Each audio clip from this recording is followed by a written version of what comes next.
Fala galerinha do YouTube, galerinha aí do Isubra, galerinha das redes sociais. Nós estamos aqui para o nosso segundo episódio do IsubraCast. Estes podcasts que nós gravamos numa conversa, num bate-papo, numa confraternização vinculada com a ciência, humor, opinião e tudo mais que cerca as nossas vidinhas mais ou menos. Eu sou o Dr. André Lopes, eu sou PhD em Ciências do Movimento Humano e hoje estou de âncora desse segundo episódio. Junto comigo está o Emerson Fragoso, profissional de educação física, especialista em fisiologia do exercício. Vocês viram que o Emerson está extremamente animado, ele está extremamente empolgado, assim como eu falo. Vocês precisam ver a cara dele enquanto eu falo isso. Ele toma um gole de café salvadorenho. O que tu diz a respeito do café que tu estás tomando, Emerson? Delícia. Uma delícia o café. Pois é, galera, a gente está aqui de novo para o nosso segundo episódio do IsubraCast, que é um projeto que ele é financiado moralmente pelo Isubra Cursos, o Instituto Sul-Brasileiro de Cursos e Qualificações, e que nos permite, nos abre esse espaço para que a gente possa desenvolver as nossas ideias criativas, esquizofrênicas e científicas aí por mundo afora. Hoje nós vamos falar sobre o que, Emerson? Sobre a avaliação da composição corporal nos estudos que costumam dizer que diminuiu gordura corporal e aumentou massa muscular. Esse é um assunto, você que está aí em casa, está escutando, vejam bem, o Emerson escolheu esse assunto. O Emerson é um leitor, um consumidor de artigos de HIIT. Quem não tem aí a familiarização com a sigla HIIT, o que significa, Emerson, HIIT? Treinamento? Seria uma tradução de um termo em inglês chamado High Intensity Interval Training, que a gente traduz como treinamento intervalado de alta intensidade, né? Que nos estudos às vezes eles nem trazem esse termo, eles trazem como exercício intervalado de alta intensidade.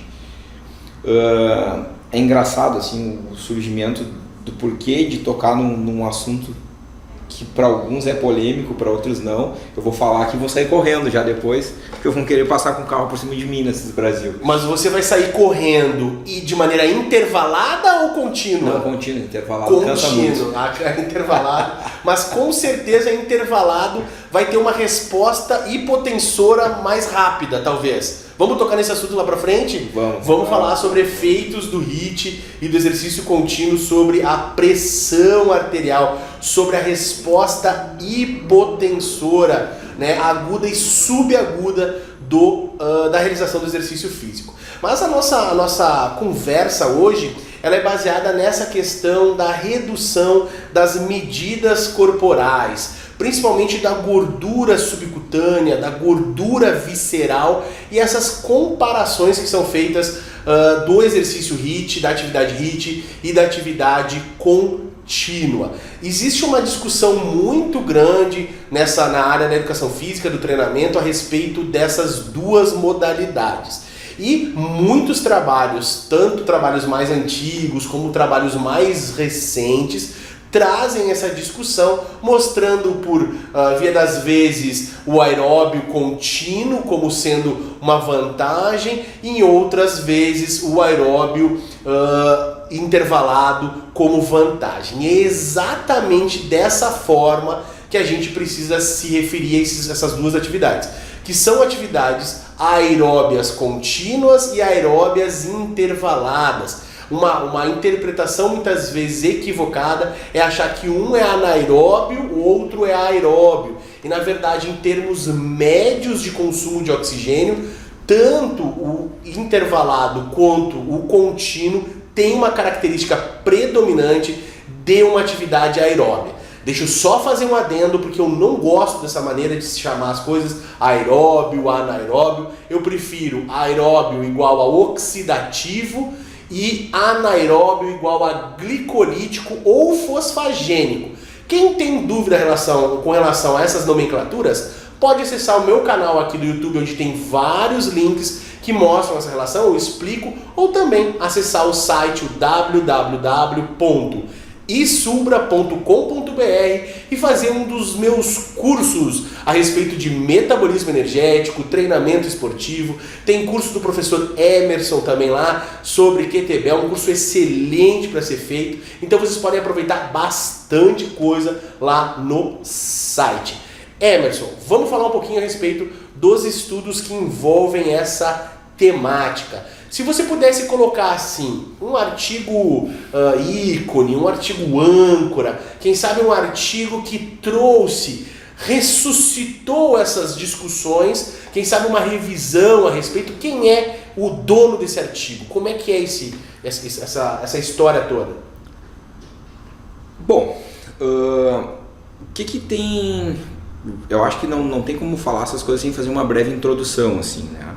O HIIT ele surgiu como uma nova coqueluche do mercado fitness ultimamente.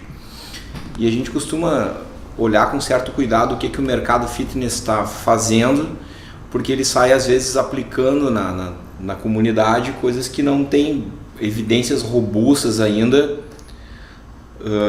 de efeito para as pessoas, né? De efeito positivo ou negativo. A ideia não é ser um crítico no sentido de queimar a coisa, mas sim olhar com atenção o que está sendo feito. Então, o que eu tenho visto, assim, já que eu atuo como personal trainer e circulo em bastante academias, assim, eu vejo que muitos colegas acham que isso é uma coisa nova, que surgiu agora, que é de 2000 para cá, faz 3, 4 anos que começou a surgir o HIIT. O que é aula de circuito, ninguém sabe bem o que é. A gente tem que lembrar que muitas dessas práticas elas vêm do esporte, né? Elas vêm lá do atletismo, esse surgimento do HIIT. Eu acho que quem tiver um pouco de curiosidade sobre isso pode dar uma lida no livro Metabolismo e Exercício Físico, Mitos e Verdades, que tem um capítulo que descreve um pouco dessa história de como é que surgiu o treinamento. Deixa eu só fazer um adendo aqui na fala do Emerson. Esse livro, ele está em formato digital gratuito no site do Isubra. Então, se você tem interesse em ler sobre mitos e verdades do metabolismo energético, nós temos esse compilado gratuito no site do Isubra. Basta fazer o cadastro, faz o download, lá entra na sua área de cliente, faz o download e já pode sair lendo essa obra onde o Emerson tem um capítulo, eu tenho alguns capítulos também, e a gente faz um compilado a respeito de tudo isso. Desculpa te interromper, Emerson, continue lá que eu já fiz agora o merchan do livro grátis. Momento MKT.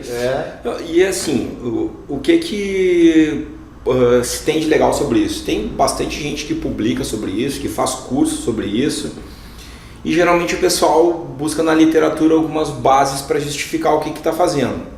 Então, um artigo de revisão que saiu em 2008 do Stephen Butcher, que é um dos pesquisadores canadenses lá que trabalha com professores de bala. Ele fez uma revisão sobre a perda de gordura corporal e os protocolos de HIIT. E é aí que a gente tem que ter um certo cuidado de como é que foi avaliado essa gordura corporal nessas pessoas, né? E aí tem aquela coisa que a gente conversa, né? Para quem não sabe, eu costumo às vezes acompanhar o professor André nos cursos de antropometria que ele dá pelo estado, né? Então, eu sou o trainee de antropometria do André. Então, o que a gente viu na metodologia ISAC, especialmente, para quem fez os cursos da Sociedade Internacional pelo avanço da cineantropometria, tem um olhar um pouco diferente daquela coisa do BF, que o pessoal está muito preocupado hoje, né? Baixei o meu BF, estou tantos por cento de BF, né? Que é o body fat, a gordura corporal. A gente aprende a olhar a gordura mais como um tecido realmente e o que isso significa. Então, a gente começa a achar os furos nas metodologias de análise, né? Vocês que acompanham os trabalhos do professor André sabem que o professor André bate muito nessa questão de análise quando diz que a pessoa perdeu gordura e aumentou massa muscular, né? O cara foi lá, emagreceu, aumentou 2 kg de massa muscular, perdeu 13 de gordura. Que num ambiente de troca de energia, isso não tem como acontecer, né? E esses mesmos erros, eles também acontecem nos artigos que falam sobre o HIIT. O que acontece? Quando a gente vai olhar lá os artigos que justificam que quem fez HIIT baixou mais gordura que quem fez contínuo, a gente encontra estudo que mostra que o grupo HIIT já era mais gordo que o grupo aeróbico, que é um erro na análise da metodologia. Quando olha lá o somatório das dobras do grupo que fez o HIIT, ele já era mais gordo que o aeróbico. Então tem um problema aí. Outros estudos mostram o uso do DEXA como método de análise da composição corporal, e aí tem um estudo que ele é tão icônico sobre isso, que é o estudo do TRAP de 2008, que é interessante que até o grupo controle, que não fez nada, também baixou gordura quando avaliado pelo DEXA. Claro que quando vai a análise estatística mostrar o P de significância lá, não foi significante, mas quando a gente olha o dado bruto, perdeu até no grupo controle, que não estava fazendo nada. Então, não sei se usar o DEXA seria uma boa ferramenta. Isso, discutir se o DEXA é uma ferramenta adequada para olhar isso, aí já é pauta para os cursos de antropometria, né? Para analisar a antropometria mais profundamente. Mas assim, o que a gente quer dizer com isso, né? Tá, é ruim fazer o HIIT, é bom fazer o HIIT, baixa gordura, não baixa gordura, funciona, tu está dizendo que os caras estão avaliando errado. Não é essa a questão. A questão é o seguinte, quando a gente vai aplicar um protocolo de treinamento com alguma pessoa ou com um grupo de pessoas, tem que ter primeiro as perguntas iniciais, né? Para quê e para quem, né? Será que todas as pessoas são responsivas ao HIIT? O próprio Martin Dibala, num podcast dele, ele diz que tem pessoas que não respondem ao HIIT e respondem melhor ao aeróbico contínuo. Então a gente não pode se apaixonar pelas coisas e dizer, esse é o melhor e fim de papo, né? O que é bom para mim, às vezes não é bom para todo mundo. E bater nessa justificativa, né? Essa justificativa que foi dada dos estudos que tentam mostrar essa superioridade, não é querer também desfazer do estudo, mas é só mostrar que, olha, essa resposta que eles estão encontrando ela é um pouco, não sei se duvidosa seria o termo, mas precisaria ser reavaliada, porque a ferramenta usada não foi legal. O cara tentou pregar um prego na parede com uma chave de boca, sabe? Não é o ideal. O bom é usar uma... Ele conseguiu pregar, porque ele deu com o cabo da chave no prego. Mas se fosse de martelo, talvez ele não tivesse arranhado a parede. Então tem que dar uma olhada nessas coisas, né? O André é um cara que bate muito nessa tecla aí. E aí vou perguntar, André, por que o cara analisa lá, ele faz um protocolo de treinamento e ele encontra que a dobra de gordura pode ter baixado num cara que teve hipertrofia? O que está acontecendo nesse momento?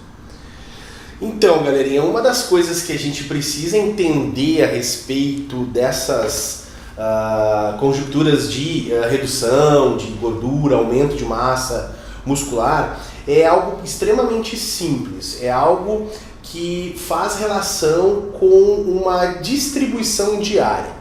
Metabolicamente falando, a gente tem uma ideia de que organismos que não têm energia suficiente, eles não podem evoluir do ponto de vista hipertrófico. Ou seja, se eu não tenho energia sobrando, eu não vou desviar a energia para o meu músculo para que ele cresça e ao mesmo tempo eu perca gordura. Então, ou eu faço a hipertrofia, direciono a energia para isso, ou eu tenho um déficit energético no meu organismo que vai me permitir perder gordura corporal. Onde que entra essa questão da confusão? Quando a gente vai fazer análise de dobras cutâneas, a gente tem que entender que o segmento que nós estamos analisando é composto por pele, é composto por gordura, por músculo e por osso, né? Então a gente tem esses segmentos periféricos exatamente nesse formato. Quando a gente faz a análise da gordura corporal antes da realização de uma atividade, antes de um exercício, de um treinamento, um período de treinamento, a tendência é que nós tenhamos uma avaliação da quantidade de gordura localizada e que, dependendo do estímulo que esse treinamento vai provocar no meu organismo, eu vá ter uma hipertrofia se houver energia suficiente para que isso aconteça. Se houver essa energia suficiente ali nesse organismo, eu vou aumentar a área de secção transversa do meu segmento, do meu braço, da minha coxa, da minha panturrilha e assim por diante. Ao aumentar essa área de secção transversa, automaticamente eu teria uma redistribuição do tecido de gordura que está em cima deste músculo. Ou seja, se eu pegar a mesma dobra que eu medi um mês antes e agora ela está sobre uma camada de músculo maior, a tendência é que essa camada de gordura se redistribua. Ao se redistribuir, quando eu for medir novamente essa dobra cutânea, ela vai estar menor por motivo dessa redistribuição. Só que essa redistribuição ela não diminui diretamente nem 1 grama de gordura. Simplesmente me dá uma falsa redução de gordura. Quando eu coloco no programa de avaliação, quando eu coloco na análise da composição corporal, o que vai aparecer lá como resultado? Que eu tive um aumento da área de secção transversa, ou seja, eu aumentei a hipertrofia muscular, e ao mesmo tempo a dobra cutânea, que é o meu ponto de controle de emagrecimento, reduziu. E aí isso vai aparecer como um aumento de massa muscular, que é o verdadeiro, e vai me dar uma redução de gordura corporal, o que é o falso. Existem estratégias para você conferir isso, para você verificar isso. Quando você vai analisar esses estudos que fizeram a proposta com o HIIT, comparando com o aeróbio contínuo, etc., nós notamos exatamente esses problemas, onde houve estímulo para aumento da massa muscular, automaticamente houve redução da dobra cutânea. E isso mostra a fragilidade de usar a dobra cutânea sem fazer uma análise mais profunda, sem fazer uma análise estratificada de dobras centrais, dobras periféricas. E isso é muito importante que a gente entenda. Outros trabalhos que usam, por exemplo, densitometria óssea ou DEXA, também sofrem com esse mesmo problema. Tanto que os trabalhos são inconsistentes, como o Emerson falou, em determinadas situações. Como, por exemplo, o grupo controle também teve uma redução de gordura corporal. Então isso não faz sentido nenhum. Um grupo que tem um emagrecimento, por exemplo, em termos de dobra, só de membros inferiores, e o tronco acaba aumentando a quantidade de dobras. Então isso é incondizente com o processo. Ficar atento a essas situações, que são situações simples, elas não são nem do ponto de vista matemático, estatístico, mirabolantes, mas simplesmente análise de redistribuição diária já nos economizaria muito tempo de discussão nas redes, nas academias, nos centros universitários e assim por diante. Precisa ter uma análise mais lógica, uma análise mais real das coisas que vocês estão medindo. Por isso que, durante os cursos que eu ministro de antropometria, eu acabo desmontando essas teorias todas de hipertrofia e emagrecimento com exemplos fáceis de aplicar, exemplos onde que a gente desestrutura de maneira muito lógica essa relação. Então, por isso que é importante que a gente tenha esse cuidado como um todo. Falando ainda sobre a fragilidade dos artigos, né? Tem alguns artigos que são classicamente citados, né? Geralmente os artigos que são citados para justificar as adaptações metabólicas do HIIT comparado com o contínuo, geralmente são os estudos do Gibala ou do Tabata. Mas quando a gente olha os artigos que vão justificar a perda de gordura comparando os métodos, aí a gente vai encontrar os clássicos do Tremblay, do Trapp. O Tremblay especificamente ele tem uma coisa interessante, tá? Porque o protocolo de treinamento foi realizado em bicicleta ergométrica, ok? E quando ele analisa as dobras dos indivíduos, os indivíduos diminuíram as dobras de bíceps e tríceps, não usando os braços, fazendo bicicleta ergométrica. Enquanto a lógica seria que talvez... Você sabe uma pressão isométrica ali da empunhadura da bicicleta? Mas o contínuo também fez, né? Daqui a pouco... Pela intensidade? Pela intensidade, tu tem que te equilibrar. E aí, para fazer, e o contínuo, por ser uma atividade contínua, o cara pode até nem ter usado os braços para sustentar. Esse é o tipo de coisa que em ciência tem que estar descrita. Sim. Se ele tivesse descrito isso ou padronizado a posição então, já teria um efeito menor. O artigo apresenta várias falhas. Assim, ele não fala se foi o mesmo avaliador que fez nos dois momentos a avaliação, já é uma coisa que não traz descrita. Então, a gente não sabe interpretar se é um erro de avaliação ou não, né? Não traz uma padronização da posição na bicicleta, que eu concordo contigo, a gente não pode descartar que o componente isométrico pode ter alguma relação com a força muscular, mas o interessante é que é o seguinte, que o grupo contínuo, por exemplo, aumentou a espessura das dobras da panturrilha. Isso... né? Então não faz muito sentido.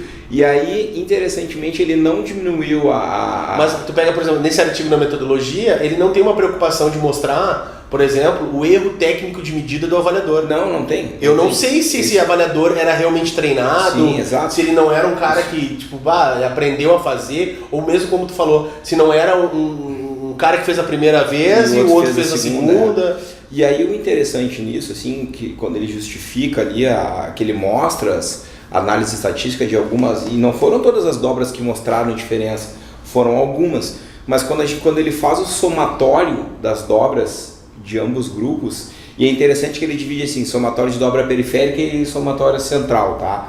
O grupo que fez o HIIT, ele já era mais gordo que o grupo contínuo, e isso tem interferência, né? A pessoa pode perder mais, então a resposta proporcional de quem tem mais adiposidade, ela vai ser maior conforme essa adiposidade. Um sujeito que tem, por exemplo, 100 quilos e desses 100 quilos 30 de gordura, ele perde percentualmente mais gordura mais rápido do que um cara que tem 100 quilos e 10 quilos de gordura. Então são essas coisas que fragilizam os resultados dele. Ele poderia ter equalizado, quando feita a divisão dos grupos, ter deixado similar esses valores, né? Ele poderia ter distribuído melhor os grupos, né?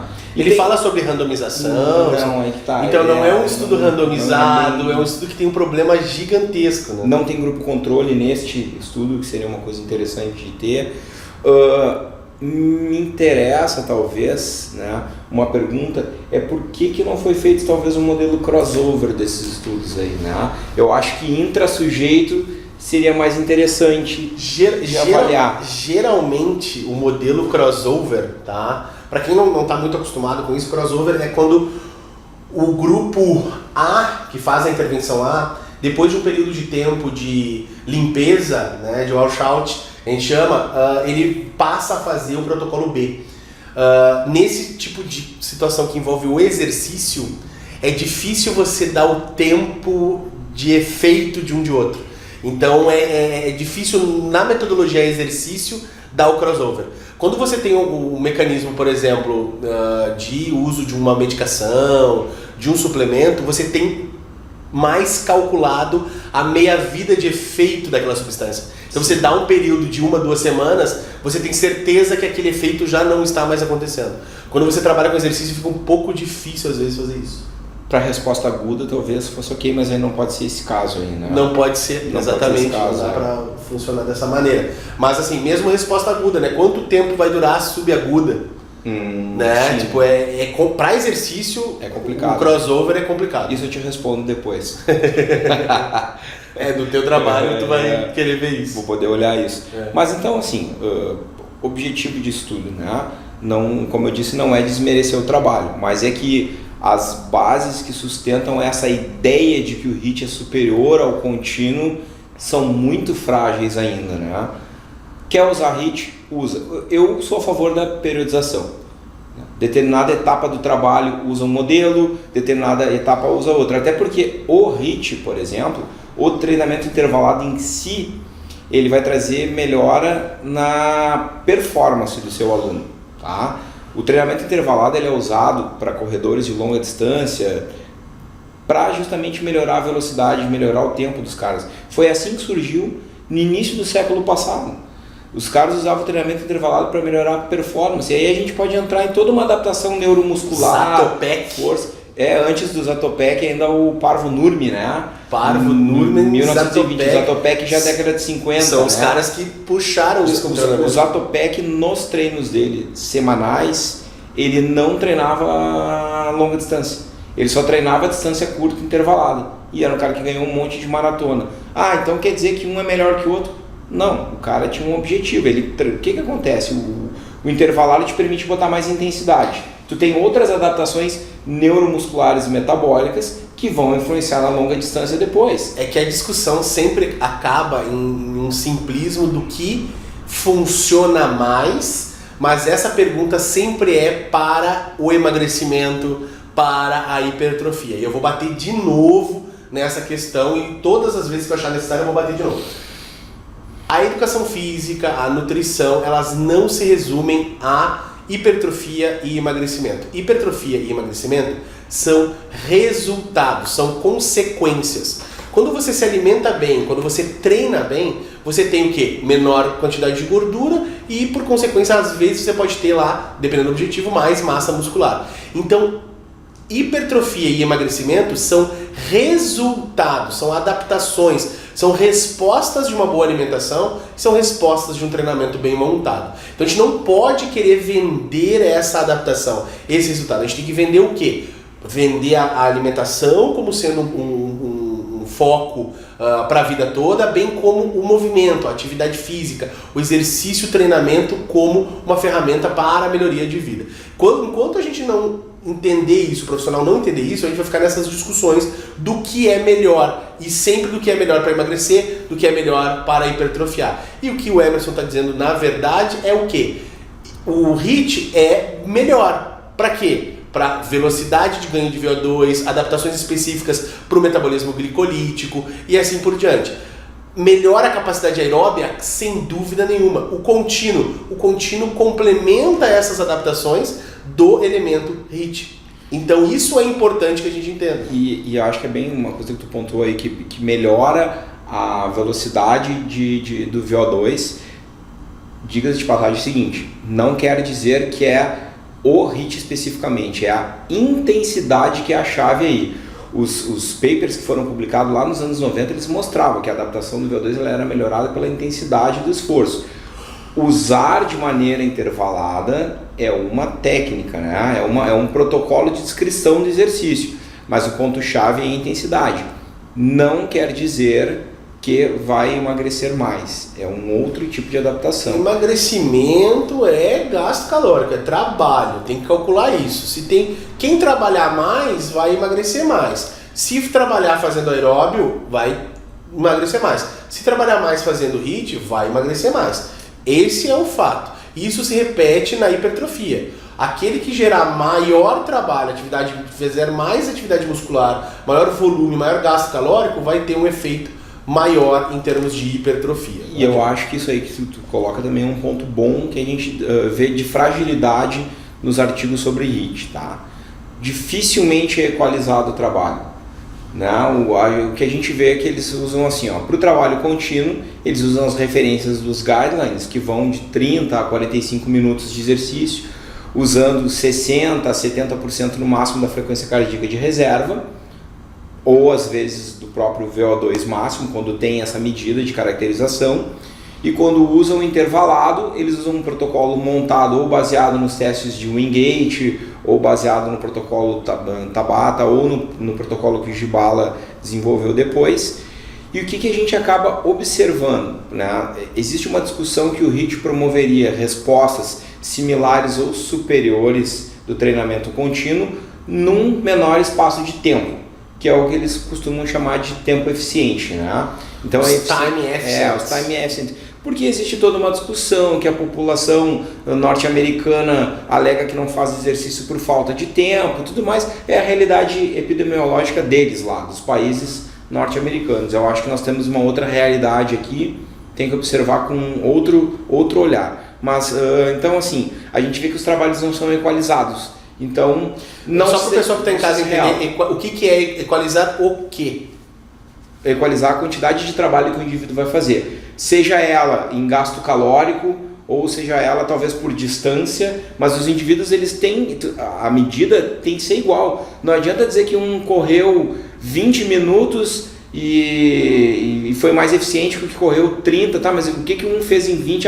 O 20 fez sprint disso, daquilo. Qual é a quilometragem que eles alcançaram? Quanto é que eles percorreram no final de distância? Ou então, tu tinha como calcular o gasto calórico deles? Porque aí tu pode me dizer assim, olha, um indivíduo consegue gastar 300 calorias em 10 minutos fazendo dessa maneira, intervalado, jogando a intensidade, e o outro precisa de 40 minutos para consumir 300 calorias. Então, para um aluno que não tem tempo, eu vou usar essa estratégia de 10 minutos para ele gastar 300 calorias, porque se adequa à realidade dele. Ok, mas não tem essa informação. Essa é a questão. São raros estudos que se preocupam em olhar o gasto calórico final. Ou então o que eles fazem? Eles botam o grupo aeróbico primeiro e aí vem, os caras em 45 minutos gastaram em média X calorias. Aí eles equalizam o trabalho do grupo HIIT até chegar nessas X calorias. E sabe o que acontece quando fazem isso? O tempo é pouco menor que o outro. O resultado sempre vai ser muito similar ou pequena variação em termos de adaptações e respostas de emagrecimento. E eu vou um pouco mais além do que isso, né? Não só para emagrecimento. Quando a gente começa a entender que o nosso organismo ele funciona muito baseado em ter ou não ter energia, as adaptações fisiológicas que a célula sofre está baseada nessa questão de ter ou não ter energia. E isso, quando equalizado, os resultados para diferentes adaptações passa a ser muito parecido. Treinamentos de hipertrofia que tem equalização de gasto energético e trabalho, resultado similar. Tanto em massa muscular, força muscular e assim por diante. Trabalhos de emagrecimento, quando tem o gasto calórico equalizado, mesmo resultado ou muito parecido. Dietas, independente do tipo de dieta, se você faz uma equalização do consumo energético, o resultado é muito similar. Então essas situações todas com a equalização passa a ser uma ferramenta, um ponto de convergência muito interessante. O que bota em xeque a grande maioria dos artigos, dos estudos anteriores, que faziam propostas, mas não se atentavam às questões de equalização de trabalho. Então eu vou ao encontro daquilo que a Nature tem falado, que 90% dos artigos publicados no mundo têm problemas estruturais que invalidam os seus resultados e, por consequência, as suas discussões e, obviamente, as suas conclusões. Essa tua fala é interessante porque é o seguinte: não se desesperem, não quer dizer que está tudo errado, que não dá para confiar na ciência, não vamos descredibilizar as instituições, não é isso. Só que nós temos que ter um olhar mais maduro para as coisas, a gente tem que ser mais reflexivo, pensar, conectar uma informação com a outra, isso é ter conhecimento, não basta ter um apanhado de informações e não conseguir conectá-las. Informação é você saber sobre algo, conhecimento é saber aplicar esse algo. Ótima colocação.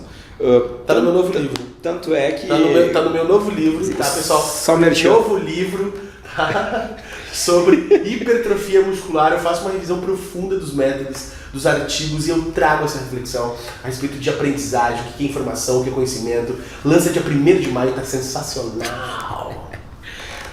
Fazendo assim um olhar mais global agora, não pensando só em dobra cutânea, não pensando só em metabolismo, para olhar esse modelo de treinamento. Vamos pensar na saúde do indivíduo, tá? Eu tive, alguns anos atrás, quando eu era funcionário de uma academia, recebi alguns alunos para treinar, idosos, que eles vinham de um outro local, onde era aplicado lá treinamento intervalado de alta intensidade com eles, para controle de diabetes e tudo mais. E eu fiquei bem impressionado de ver pessoas de uma fragilidade muscular sendo expostas a uma dura intensidade de exercício. Era um casal de idosos e o senhor falou assim para mim: eu fazia tiros a 18 por hora na esteira. Caramba! Pô, bacana, tá? Mas aí eu vou trazer então uma realidade do atletismo, então, já que uma das minhas experiências eu pude estagiar numa assessoria de corrida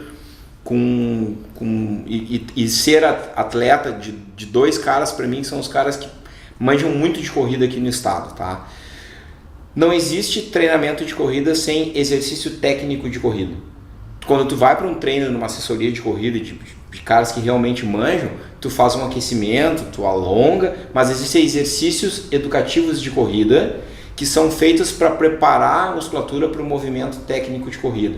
Então você treina o movimento do braço, você treina a musculatura flexora do quadril, extensora do quadril. Tem vários exercícios conhecidos lá, o saltando na floresta, chutando a bunda, o skipping. Todos esses exercícios são exercícios técnicos que são feitos ali no início do treinamento, né? Por que são feitos no início do treinamento? Porque a parte neural ainda está intacta, né, para aprendizagem. Você não está fadigado ainda, você tem uma resposta neuromotora adequada para fazer educativos no início. Esses educativos é que ajudam a melhorar essa performance depois para ter mais velocidade, para conseguir fazer mais força de reação ao solo. Me parece um tanto arriscado para a saúde articular e muscular de um aluno colocar ele na esteira numa velocidade pau de uma hora para outra. É óbvio que ele vai fazer, você está ali do lado dele gritando para ele fazer, ele vai fazer.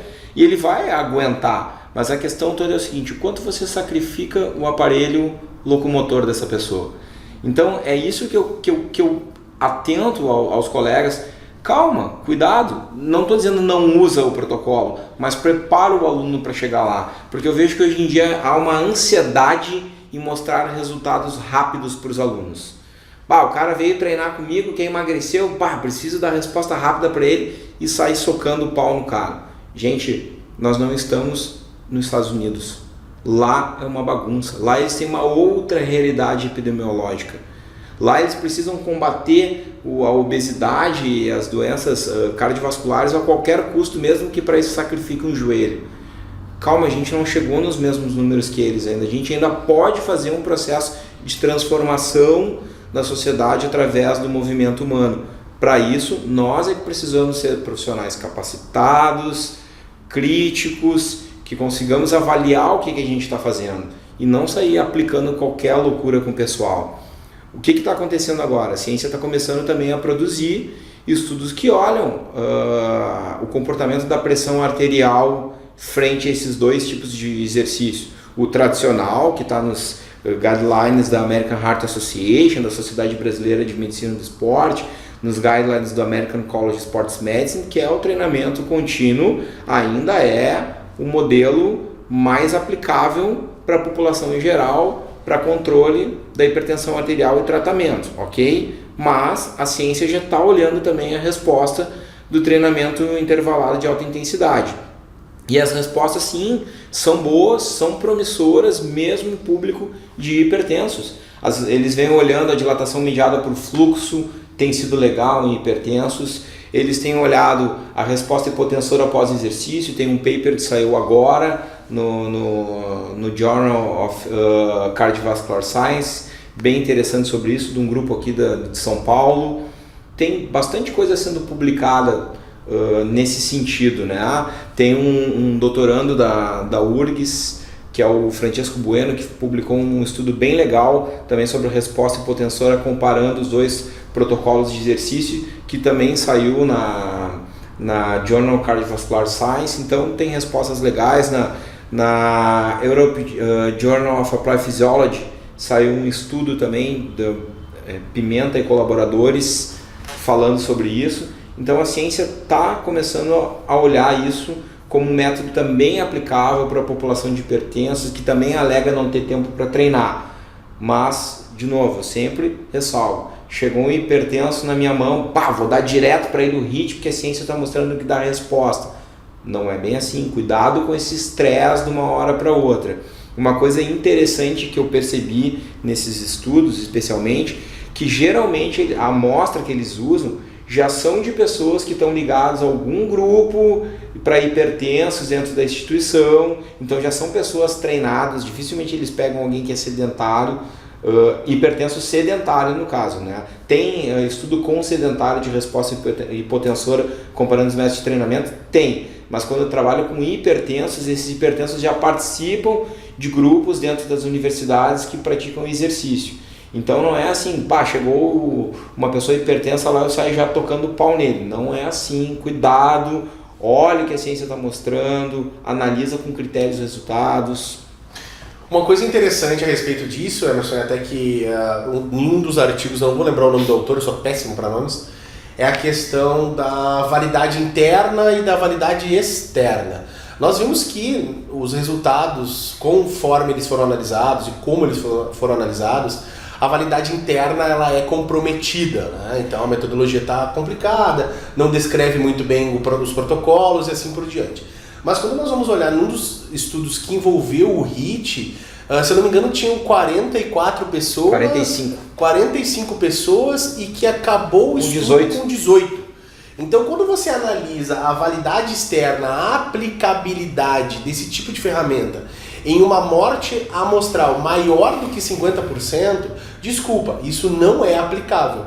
Então quando você, eu usei um exemplo para explicar pro Emerson, ilustrar isso, que é a mesma coisa, eu vou lançar um medicamento que ele é superior em termos de resultados do que um remédio, um medicamento que já existe. Mas ele mata 50% das pessoas que tomam esse remédio. Então ele passa a não ser um remédio válido, um medicamento que vai ser utilizado de forma ampla na sociedade. Ele dá uma resposta triboa, se você sobreviver a ele, sobrevive a qualquer coisa. Exato, então é uma coisa inclusive a doença anterior. Inclusive, é uma coisa que o HIT traz isso, né? Essa questão da validade externa, a questão da aplicação disso propriamente dito. Então, quando a gente vai para essas populações mais frágeis, muitas vezes lançar a mão da atividade contínua, ela tem uma velocidade de resultado menor, mas ela tem uma aderência, ela tem uma morte amostral muito menor do que uma atividade de maior intensidade por todas as causas. Seja por lesão, seja por desânimo e outras coisas do gênero. O que eu tenho visto de interessante, assim, na questão de validação interna e externa, é que alguns estudos que procuraram olhar a vasodilatação mediada por fluxo ou resposta hipotensora, avaliando o protocolo HIT contínuo, em hipertensos, aí muito específico agora em hipertensos, foi como eu disse,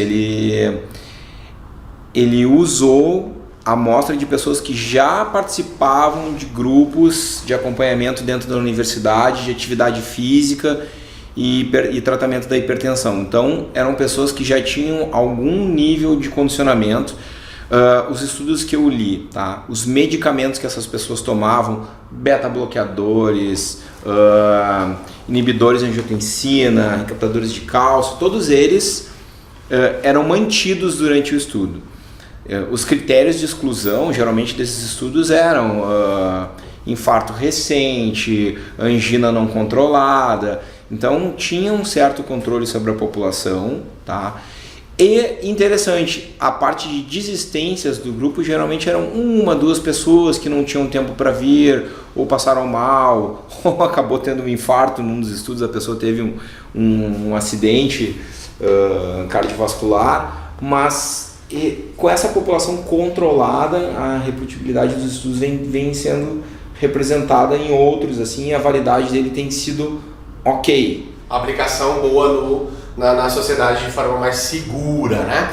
Pessoal, a discussão está muito boa, mas nós vamos encerrar esse podcast porque nós estamos já com os horários de agenda esgotados. Nós temos coisas a fazer e além de ficar batendo papo sobre ciência, aprendendo um monte de coisa e levando informação para você, nós precisamos sim trabalhar, ganhar dinheiro, o faz-me rir, aquele que paga as contas, os boletos e tudo mais, porque nós não vivemos de filosofia, teoria e ciência, nós vivemos de trabalho, assim como os resultados fisiológicos, que dependem de trabalho para acontecer. Então toda vez que você pensar a respeito de exercício, seja ele qual for, pense na equalização do gasto calórico total, do trabalho total. Isso vai te ajudar a pensar muito melhor os resultados e adaptações que estão por vir. Não esqueça, este é um podcast chamado SubraCast. Ele é patrocinado, ele é mantido pelo Subra Cursos. Entre lá, www.isubra.com.br e faça um dos nossos cursos, online ou presencial. Ou compre os livros desse que vos fala, que os escreveu com muito amor, pesquisa e ciência. Quero agradecer a presença do Emerson, ele vai estar conosco no nosso próximo podcast, que será o terceiro, com um assunto ainda a definir. O que você tem a dizer aos nossos ouvintes, Emerson? Agradeço a presença de todos, espero que todos se esforcem para ser profissionais cada vez melhores, que a gente transforme a educação física na grande profissão do futuro. Todas as outras profissões serão as melhores do mundo. Beijo, até mais!